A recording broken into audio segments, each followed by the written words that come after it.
Today, I just go over the new hot end design that I have. It allows for a simple adjustment of the height of the hot end without having to have a screw to tighten or loosen. Well, it does have a screw to tighten or loosen, but it also raises it at the same time. So, little M3 bolts here. You only have to turn one of them and it'll raise the entire assembly here. And the springs keep tension on it so that it stays down.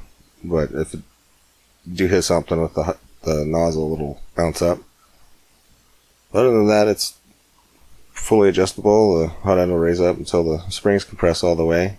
And stay tuned and I'll go over the rest of it.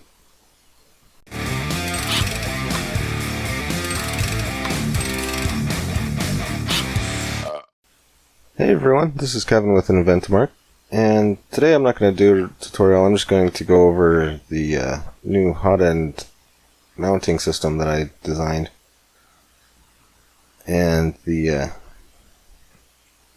dual extrusion here, you see, I designed it this way because I need to be able to adjust the height of the hot ends here. And I'll show you how I did that. Or not really how I did that, but how it works. The screws get adjusted here, and the hot end, the spring normally would tension, but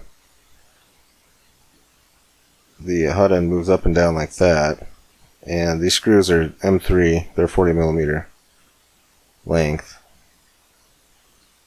and just hit that. This is the XY carriage of my hot end mount. This actually has a couple of holes in it that the other thing mounts to. But how it works is there's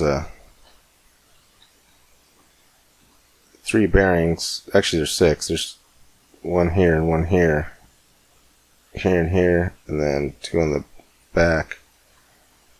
And it's just kind of like a triangle method there, and it moves up and down, and it's a 2-part piece. This part comes off and mounts to the bearing and into the plastic.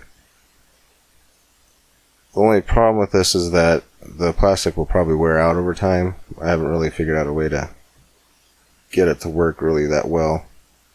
I guess I could make it slightly bigger, but right now it seems to work just fine. I already have it built and both hot ends and everything in there. And the bearings run off of the hot end along the sides of the wall here. I'll just move everything back. And it moves up and down. And it lines up really well. And it seems like it's going to work pretty good. You can adjust just one of these and the other 2 will move. And you don't really need to, but I just have it there for stability. But the other screws here, you just kind of level them out. You can lower it or heighten it, not higher, raise it up as much as you want. So yeah, that's the design here. Got a background picture of the Grand Canyon there. So yeah, that part just comes out.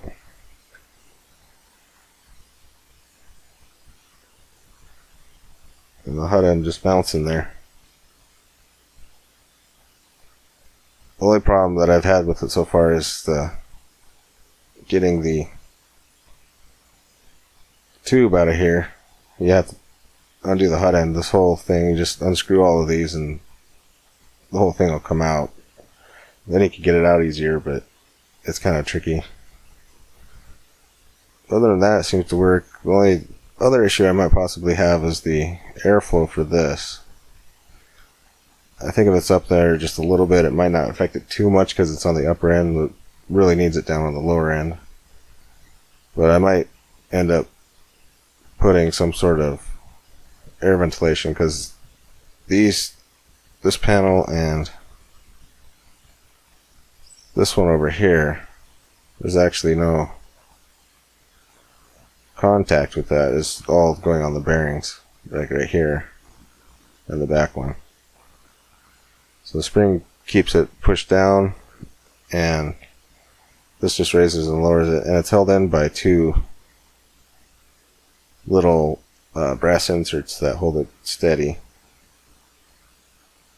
And the entire mount thing, that's held in on the back end there. There's two spots for M5 nuts, and then the M5 bolt goes through this, which goes down through this and secures this entire thing to this mount here.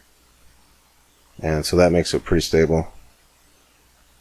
And then you just raise and lower the hot end as much as you need, and if you, instead of having to adjust the Z-axis so much, you can adjust that, or you can adjust just the hot end itself, and it should keep it relatively level to where you need it to be. And this, the way that it's set up, is if it actually accidentally does hit something, it'll actually move up with the spring action, because the spring will allow it to move up like that. And I have it rendered in different colors here so you can see kind of what's going on. The fans aren't really that accurate. I just kind of made something quick for a mock-up for the hot end here, just to have the dimensions there for a visual reference. And that's pretty much it. Thanks for watching.